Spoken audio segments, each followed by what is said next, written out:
Hola, mi nombre es Ignacio de la Torre, soy economista jefe de Arcano y el propósito de este vídeo es ilustrar en 5 minutos las principales conclusiones que hemos extraído del informe que hoy hemos publicado sobre la revolución FinTech.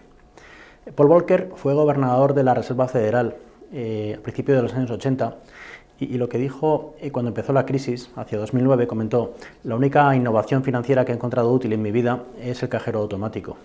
La pregunta es si tenía razón o no, y hay mucha gente que afirmaba que efectivamente tenía razón cuando lo dijo, pero sin embargo, si analizamos esa pregunta hoy en día, en 2018, la respuesta es que está equivocado, porque en los últimos 10 años hemos observado una enorme revolución en lo que es la innovación y las finanzas, y una revolución que va a ser muy beneficiosa para el conjunto de la población. Este informe intenta ilustrar 3 puntos. Primero, ¿qué ha hecho la revolución FinTech posible? Segundo, cómo el FinTech está entrando en el segmento financiero, en los diferentes ámbitos de la industria financiera. Y tercero, cuáles son las consecuencias de esta revolución en nuestras economías y en el sector. Entrando en el primer punto, ¿qué ha hecho posible la revolución FinTech? La primera consideración es que la historia de las finanzas va completamente ligada a la historia de la innovación. Los documentos escritos de los más antiguos que tenemos, hacia el 2500 años antes de Cristo, son documentos de crédito de los babilonios. Es decir, que inventamos la escritura y casi en paralelo inventamos las finanzas. En la Edad Media pues, se introdujeron los números árabes en 1202 por Fibonacci, y el reemplazar números romanos por árabes fue también crítico a la hora de entender la revolución financiera que se gestó en Europa en el siglo XIII. Y por otro lado, esta tradición de innovar finanzas y aplicarlo a la economía se ha mantenido hasta recientemente. Por ejemplo, la tarjeta de crédito pues, aparece en el año 1950. El mensaje, por lo tanto, es que siempre que tenemos innovación, lo aplicamos a las finanzas, y lo que se hace es una simbiosis de la que resulta algo como el FinTech, que es la consecuencia de una tradición milenaria. La segunda consideración, por qué es lo que hace FinTech posible, es también una revolución tecnológica que hemos experimentado en los últimos años. Estamos hoy en día pues, en la eclosión de la inteligencia artificial, que permite el tratamiento masivo de datos.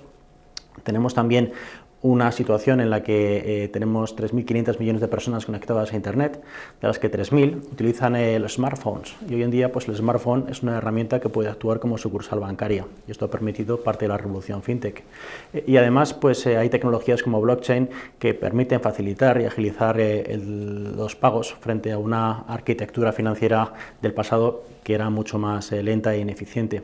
El conjunto de estas tecnologías explican por qué está eclosionando el FinTech. Y el tercer punto es la sociología. La gente joven, la generación Z, los millennials, pueden hacer finanzas online. Se sienten cómodos de que esto sea la sucursal bancaria. Esto sería implanteable con las generaciones anteriores. Por lo tanto, la agregación de estos 3 puntos explican por qué hoy en día vivimos una revolución en el FinTech, que lo ha hecho posible. Entrando en el segundo punto, ¿cómo está el FinTech afectando al sector? La primera consideración es que la banca como tal, la banca minorista, es la intermediación entre depósitos y préstamos. Yo cojo con una mano depósitos y con otra pues doy préstamos. Esto existe desde el punto de vista que se puede demostrar desde el año 1261, y lo interesante ahora es que las fintechs están atacando tanto los depósitos como los préstamos, como a la industria de pagos.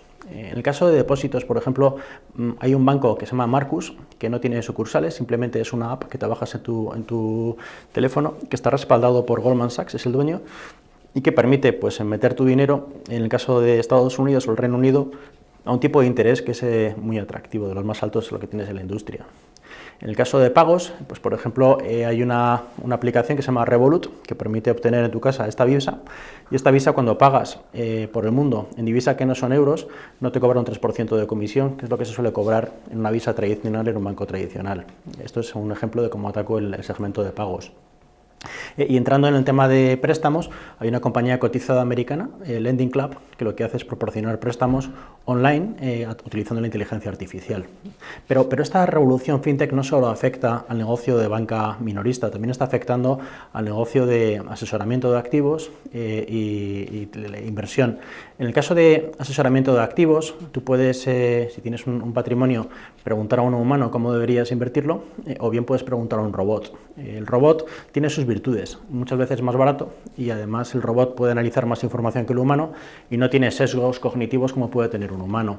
Bueno, esta industria se llama Robo-Advisors y está creciendo rapidísimamente. Por dar un ejemplo sencillo, Vanguard es una compañía norteamericana que tiene 130.000 millones de dólares asesorados por robots.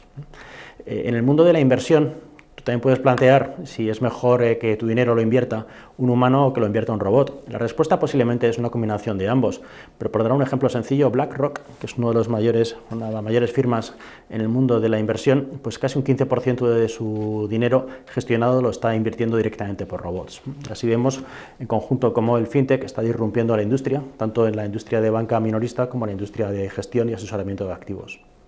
Entrando en el tercer punto, ¿cuáles son las consecuencias de esta revolución? Señalaría tres ideas. La primera idea es que el origen de la banca, como decía, es la intermediación entre préstamos y depósitos. Y sin embargo empezamos a ver cómo hay fintechs que solo eligen un segmento determinado para operar. Solo préstamos, solo depósitos, solo pagos.